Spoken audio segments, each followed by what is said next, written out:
নমস্কার বন্ধুরা, cooking with আশা চ্যানেলে তোমাদেরকে স্বাগত। আজকে আমি তোমাদেরকে একদম রেস্টুরেন্টের স্টাইলের চিলি পনির রান্না করে দেখাবো। জানো তো বন্ধুরা, রেস্টুরেন্টে গেলে না চিলি চিকেনের থেকে চিলি পনিরের রেসিপিটাই আমার কিন্তু অর্ডার করতে বেশি ভালো লাগে, এতটাই দারুণ লাগে খেতে। তো আজকে আমি যে রেসিপিটা দেখিয়েছি সেটা স্টেপ বাই স্টেপ ফলো করলে তোমরাও বাড়িতে বানিয়ে নিতে পারবে রেস্টুরেন্ট স্টাইল চিলি পনির। তো এই ধরনের দারুণ দারুণ রেসিপিগুলো পাওয়ার জন্য অবশ্যই আমার চ্যানেলটাকে সাবস্ক্রাইব করে রেখে আমার পাশে থাকার অনুরোধ করলাম। আর এই ভিডিওটাকে এখনই সেভ করে রাখো, তাহলেই কিন্তু এটাকে বানিয়ে তোমরা করতে পারবে। চলো তাহলে দেখে নেওয়া যাক কেমন করে বানিয়েছি আমি এই পনিরের রেসিপিটা। প্রথমে দেখো, পনিরগুলোকে এই রকম কিউব শেপে কেটে নিয়েছি, ঠিক যেমনটা রেস্টুরেন্টে হয়ে থাকে। তো এই পনিরটাকে প্রথমে আমি নুন দিয়ে দেবো।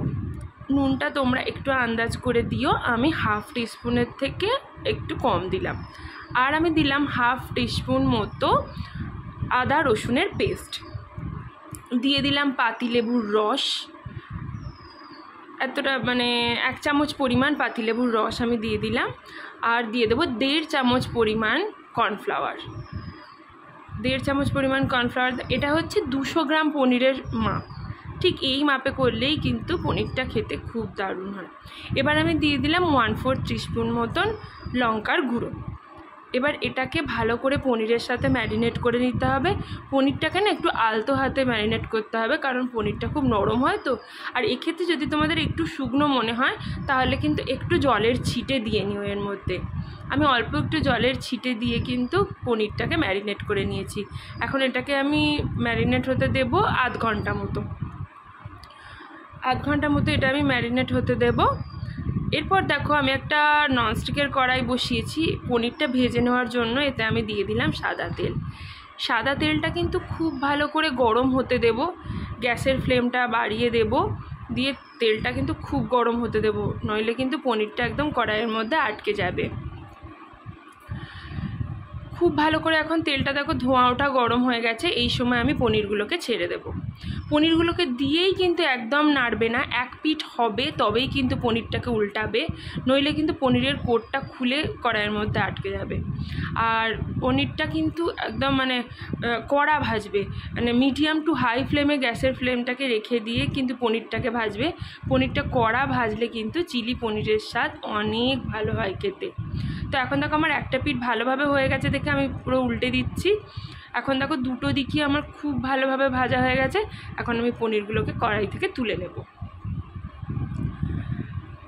পনিরগুলোকে কড়াই থেকে তুলে নিয়ে আমি অন্য একটা কড়াই বসিয়েছি। সেই কড়াইয়ে ওই পনির ভাজার তেল আমি একটু একটু করে দিয়ে দেবো, যতটা পরিমাণ লাগবে।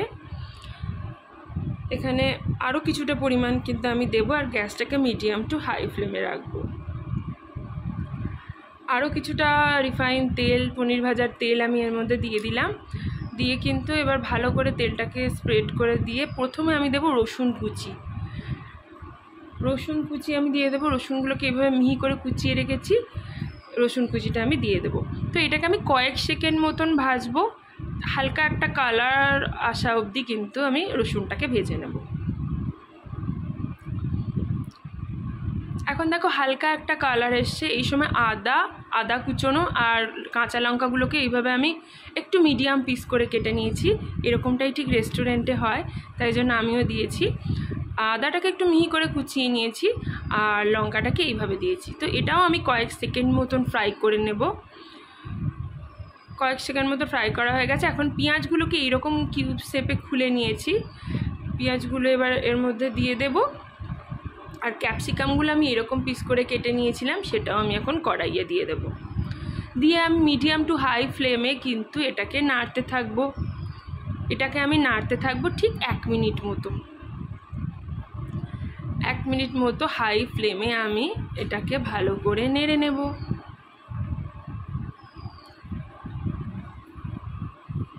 এখন দেখো 1 মিনিট মতন হয়ে গেছে আমার এটা নাড়া। এই পর্যায়ে কিন্তু আমি নুনটা দেব।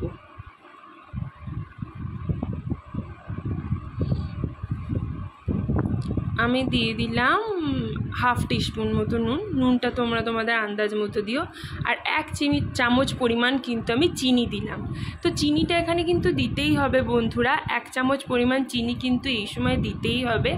এটাই মানে এরমভাবে করলেই আর কি রেস্টুরেন্টের স্টাইলটা আসবে, স্বাদটা আসবে। তো 1 চামচ পরিমাণ চিনি দিয়ে নিয়ে তারপর আমি দিচ্ছি টমেটো কেচাপ। টমেটো কেচাপটা একটু বেশি পরিমাণেই ব্যবহার করতে হবে, অন্য সসের থেকে কিন্তু আমি টমেটো কেচাপটা একটু বেশি পরিমাণে ব্যবহার করেছি, 3 টেবিল চামচ মতন আমি ব্যবহার করেছি। তো এটাকে দিয়ে হাই ফ্লেমে আমি আবারও নেড়ে মিশিয়ে নিচ্ছি এই পেঁয়াজ ক্যাপসিকাম এগুলোর সাথে। এবার আমি দিয়ে দেবো ডার্ক সোয়া সস। এটা আমি 1 টেবিল চামচ ইউজ করেছি।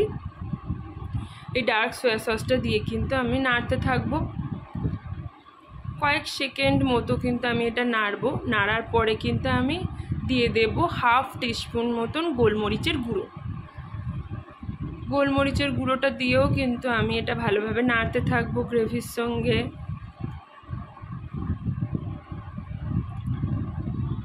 নেড়ে নিয়ে আমি দিয়ে দেবো হচ্ছে ভাজা পনিরের টুকরোগুলো, দিয়ে এর সাথে আমি খুব ভালো করে মিশিয়ে নেব। এই পর্যায়ে গ্যাসের ফ্লেমটাকে আমি মিডিয়াম রেখেছি, নিয়ে আমি এটাকে ভালো করে মিশিয়ে দেবো। এবার দেখো 1 চামচ মতো 1 টেবিল চামচ মতো কর্নফ্লাওয়ার আমি একটু জলে গুলে রেখেছিলাম, সেটা এই পর্যায়ে দিয়ে দেবো। দেখো তোমরা যদি ড্রাই চিলি পনির করতে চাও তাহলে কিন্তু জলের পরিমাণটা কম ব্যবহার করো, মানে এই পর্যায়ে রেখে তবে একটু ফুটিয়ে নামিয়ে নিও। আর আমি যেহেতু গ্রেভি ইউজ করব তাই আমি একটুখানি জলের পরিমাণটা বেশি দিয়েছি। তো এই পর্যায়ে এখন দেখো আমি দিয়ে দেবো হচ্ছে লেবুর রস। এটাও আমি 1 টেবিল চামচ পরিমাণ লেবুর রস আমি এই পর্যায়ে দিয়ে দেব। তোমরা কিন্তু এই সময় ভিনিগারও ব্যবহার করতে পারো।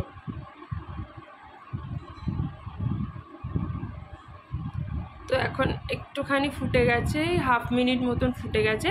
এখন আমি গ্যাসের ফ্লেমটা কিন্তু অফ করে দেবো।